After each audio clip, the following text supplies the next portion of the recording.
This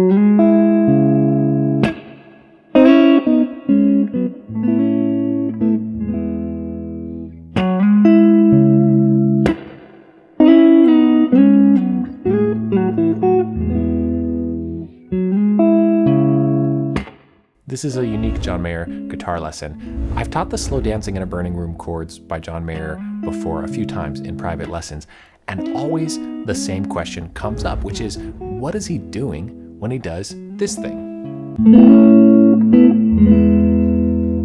What is it? Why does it sound so good? What did John Mayer know that we don't know that allowed him to so readily play something like that that's so beautiful on the guitar? I recognize that most of us are not satisfied with just being able to play something. We want to understand it to some degree, right? So we can adopt it in our own actual musical vocabulary. So in this John Mayer guitar lesson, we are going to go deep into that one little portion of the Slow Dancing in a Burning Room chords, so we can master it, so we can figure out what John Mayer knew that got him to the point of playing this little piece, this little tasty kind of lick in Slow Dancing in a Burning Room. And I'm going to show you how to go about practicing something like this to truly internalize it, so we can own it, so we can have it ready to play all over the fretboard in our own playing. So we're going to learn the music theory of what John Mayer is doing in this one little spot of the Slow Dancing in a Burning Room chords. Then once we understand it, I'll show you how to play that same thing in multiple places all over the fretboard. And lastly, we'll take everything that we learn and package it into a clearly defined exercise so you can work on this and get it super, super down and really level up on the guitar.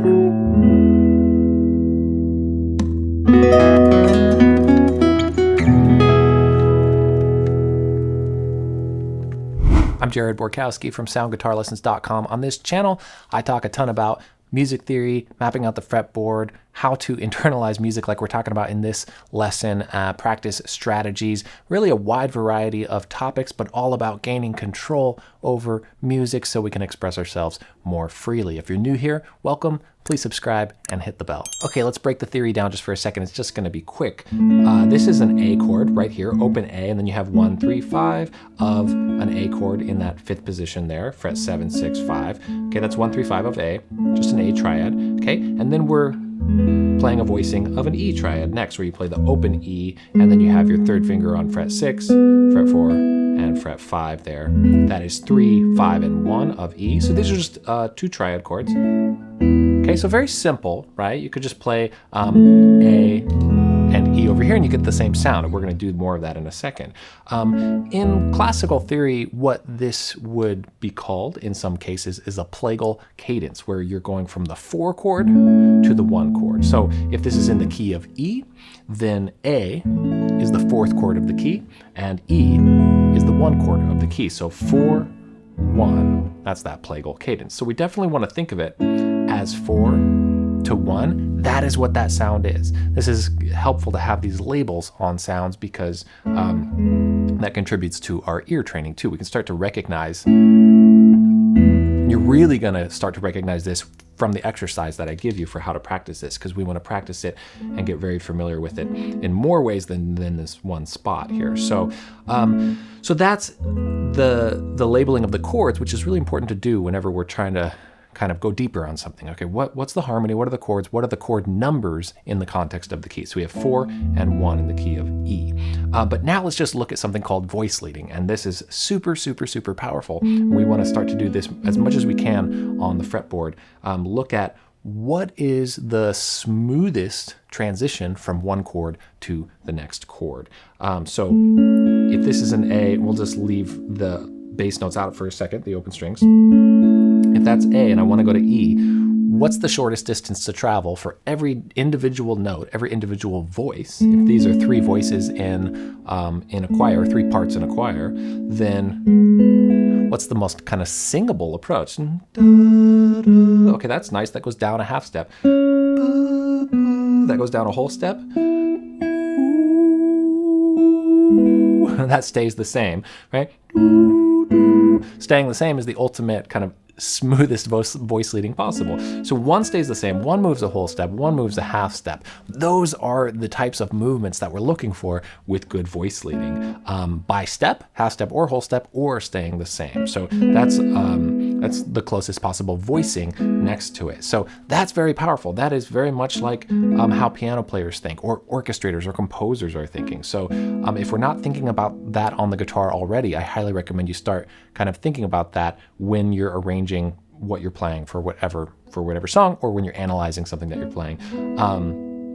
So that's it for the theory: plagal cadence, 4-chord to the 1-chord, and being very aware of the idea of voice leading. Okay, so the next thing we want to do is we want to take those 3 strings that this progression, the 4 to 1 chord, happen on as close as possible to each other, and we want to find every instance of where that can happen on those same 3 strings. So let's go back over to this regular A shape here, this very common open string A shape, but only play the 3 notes that are being fretted instead of playing these open strings with it as well. And then you want to go to the closest possible E chord. So on those same 3 strings, you have an E chord right here. You're not playing a full E shape. You're not playing anything except for strings 4, 3, 2. Okay, so we're saying A shape, closest possible E shape, closest possible voice leading. That's the same thing. That's your 4 chord to your 1 chord. Okay, now, if that theory is new to you, cool, that's good. That's why I'm explaining it. If it's not, and you're like, yeah, I get the theory, there's still a lot of work to be done here, right? Understanding just the theory is one thing. I want us to map this out on the fretboard and have this in our hands and listening and internalizing this. So we want to find the next spot here, another spot on those 3 strings. Here's an A, right? This forces us to know inversion shapes of triads on the guitar. Here's A, as we know, and then here's A. Okay, 3, 5, 1. Do we know those? You know, do we have those down? Can you jump between those? So much of this kind of fretboard knowledge requires the vocabulary of inversion shapes on the fretboard just to kind of see it clearly enough. So where's the closest possible E? It's right there. Sounds so good, right? Same kind of sound. Okay, here's that A to E. Okay, so the exercise here is that you play A, E, and I should just say 4, 1, because that's really the sound of it there. 4, 1, 4, 1. Okay, now definitely do that again and add the bass notes. Okay, one very important note here. Check out what I did with the right hand. My thumb hopped over to mute the open A string. Otherwise it's going to sound real muddy. This A should not be in there when you get to the E chord. So that's what keeps it nice and clean. Little tricky to do, but very, very important. Really makes an impact. And then when you're muting for the next one, you can mute with the side of the thumb, or you can hop there. Either way, you got to mute them though. Okay, so I want you to do it with the bass notes. This is the real kind of music, this is the real piece of music that we want to understand so we can use it in our own playing. But now let's talk about what that embellishment thing is that he does. Okay, it's the same chord progression, but there's a kind of a movement happening there, right? So if we think of this A shape, and then we look at what is the theory number here, 1, 3, 5, what's the chord tone? And then, therefore, what number is this? Well, if this is 3, then this is 2. So 2 is getting slurred onto 3, getting hammer on. And then back, and then E, okay? So now we understand, oh, that's A to E, but then with this 2, 3, 2, over that A chord.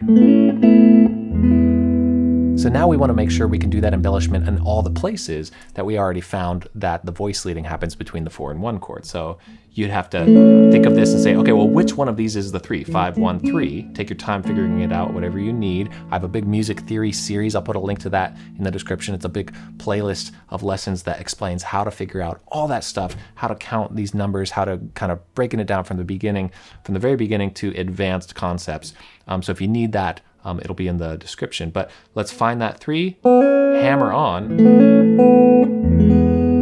just like we did in that other chord. So now we have our own version of that over here. We're not just stuck playing it here only because we learned it from tabs, of a John Mayer song. So here's the 3, 5, and 1, so that is 3. So we need to bar here to bring 2 into the game.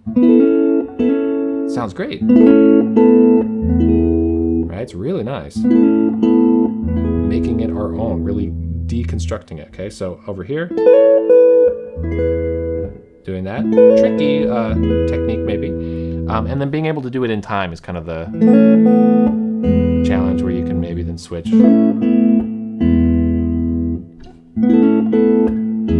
Have a beat going. Have a tempo going. Okay, so now we want to find that same thing off the top 3 strings, right? So what's every instance of A major on the top 3 strings to E major? That's 4 chord to 1 chord sound. Okay, so you're finding A triad shape, closest E triad shape.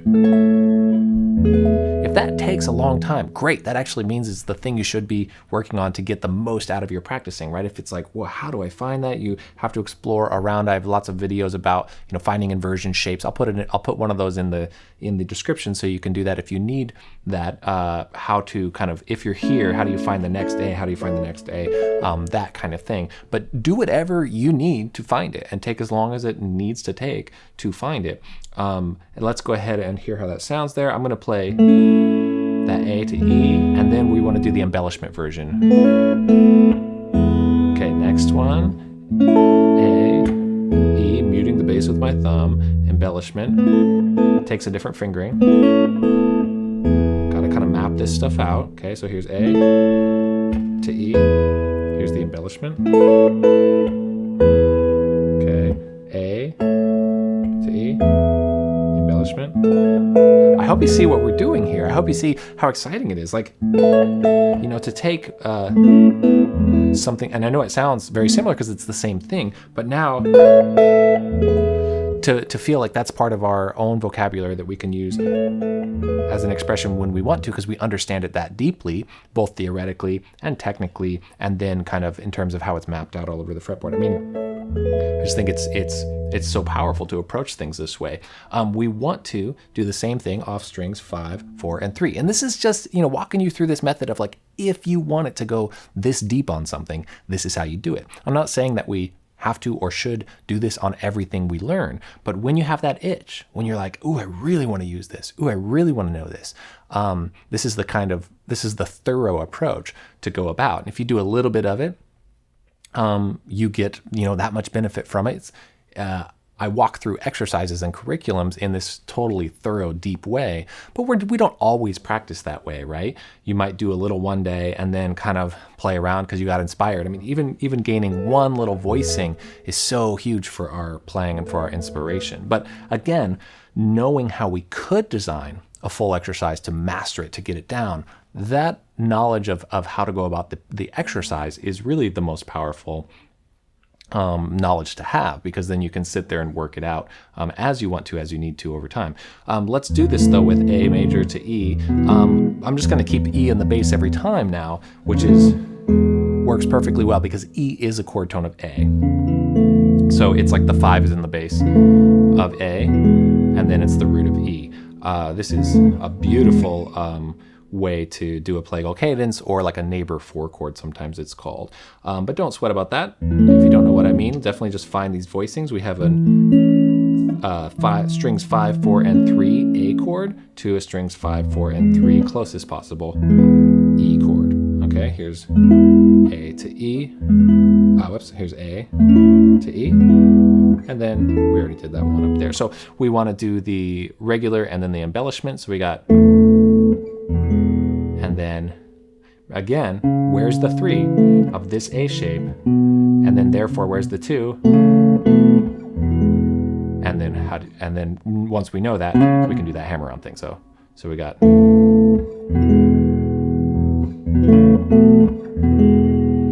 And side note, by the way, this, if you're playing an electric guitar and kind of common on a Telecaster, little bit of pull on the neck is what gets that little bit of a vibrato sound. Kind of breathes some life into notes that are just sitting there and sustaining. So you'll hear that a lot. And and then,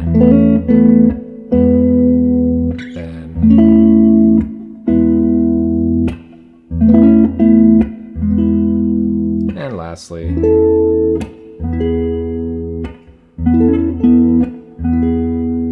So I just find that so nourishing and so stimulating and so inspiring if I like something. And if we're just taking this tiny little thing and then really figuring out, how can I know that all over the guitar? I think it's the way to go with as many things as we want to know deeply. Explore that way. The more you do it, if you do that with this, something else that's even remotely related to like an A triad and an E triad or that kind of, you'll start to have this connectivity of knowledge that you can build on. It's not all in a vacuum, right? This is not by itself, because anytime you need to draw from that triad shape for anything else in the future, having mapped it out this way is going to be handy. So for example, working on this for this lesson, I already knew all those shapes. I just had to go through and say, okay, how would I have someone practice this if they were so inspired by that one little thing and wanted to kind of understand it and get it down? So the final step is really just to have a way to test ourselves on what we're trying to learn, to create an exercise that we say, this is the end result test that I can tell myself, yes, I got there. It's really helpful to have a milestone like that. Say, can I do it now, in time through all the inversions and positions in this way? And all we have to do is just define that clearly, make it very clear what the parameters are, and then that tests our musicianship level. That tests our fitness on the instrument, which is the test to see, like, are we ready for it in real music, right? Because in real music, it's happening in time, it's unfolding, it's very unforgiving. So we need to create a milestone exercise for ourselves to see, okay, do I have this down? Which I think is really helpful to reach for. Otherwise, we don't know. We're just practicing and practicing and practicing. When can we feel accomplished? Yeah, it's very tricky. When can we feel accomplished and not just this never-ending thing that we're reaching for something vague, right? So having that milestone is helpful. So for example, in this one, I'm going to say, what if we can try to play from the lowest to the highest along every string set that we learned here in time? We'll play just the chord voicings first, and then the embellishment version after that. So for example, A, E in time, and then right after that, embellishment, we're in time. Then you got to go to the next one here, and then the embellishment. And I'm going along those strings. Embellishment. Keeping it all in time. This is the test. You don't have to do that percussive thing that I'm doing, but okay. Now I messed up because I was talking, but now, so I would say, can I switch over in time and keep going? I'll try it from here. And then you go along the strings 4, 3, 2, keep it in time, then you go along strings 3, 2, 1. So let's try that from here.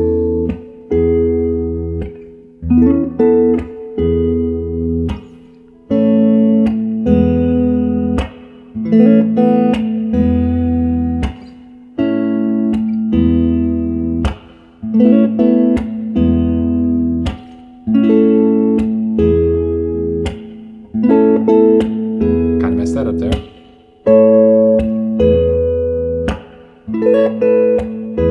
Next string set.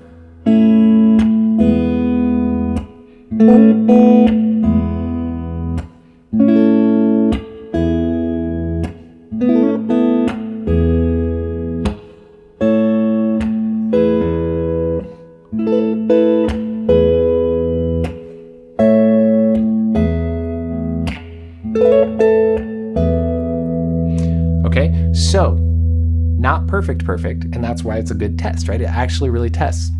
A couple little things I wasn't happy with there. So before I feel, accomplished as far as like, cool, I worked on this thing up to a very definable point, I would do it a couple more times in my practicing and then feel good about it. And then that also is something that makes it easy to brush up on later, right? So if you don't play that stuff, haven't used it for months or whatever, you have this very clear exercise like, oh, that's the thing to kind of go back and try. It's like an etude. It's like a real piece of music, basically. We turn it into some kind of real piece of music with those clear parameters. And I think it makes reviewing something, kind of getting it down again much faster as well. Obviously, knowing the theory of chords is pretty important for this amount of creative control, for this depth of understanding and this level of expression that we are wanting to reach for. If you want a free chord chart that is unlike any other chord chart out there, that shows all the chord tone theory numbers and shows the chord theory through several keys and a bunch of awesome shapes to study and work with, definitely grab my free PDF chord chart called Chords with Color. There's a link in the description to get that. And I have a question for you. What's something you already play? Something simple, something you like. Just think of like a little moment in a piece of music. I want you to think of something like that, something you can go super deep on in this way, or at least start to explore the depth of all the places it can be played so you can understand it inside and out on the guitar. What's something you're already doing that you can start to go about this process with? Let me know in the comments. That would be super cool to hear what people are working on and to share with each other. And also it really increases the chances that we're gonna follow through and work on something when we write it down. And in general, those comments help me a lot to know that I'm on the right track with helping you with those guitar goals. I really appreciate all the comments in general. So I wanted to feature a quick comment here. I did a video that's kind of similar to this, taking the song Natural Mystic by Bob Marley, taking the chords from that and learning the inversion shapes around the guitar while playing the bass line at the same time. Kind of a fun little etude. So on that video, Kahu Povi, special thanks to them for making this comment, and forgive me if I'm pronouncing the name wrong. They said, I needed this. I'm very interested in learning all the different inversions now. Feels like I just unlocked another level of playing guitar. Well, that's exciting to hear, and I really appreciate that. If you want to check out that video, the Natural Mystic inversion kind of study etude that I created, there's a link in the description to that. And if you genuinely liked this John Mayer guitar lesson on how to really go deep on that one little spot of the slow dancing in a burning room chords, please hit that like button. That really helps other people looking for similar information, similar stuff that you're into, helps them find it so they can keep working on guitar and progressing in the way they want to. I post a new lesson video every week. Next week's lesson is going to be super cool. We're going to look at the latest cognitive science of practicing and expertise, what the leading scientists have to say about getting unstuck in our practicing, specifically busting through plateaus and preventing plateaus in the first place when we feel like we're practicing but not making progress anymore, which is kind of inevitable unless we get these strategies and tools and habits that they have discovered are very important for continued progress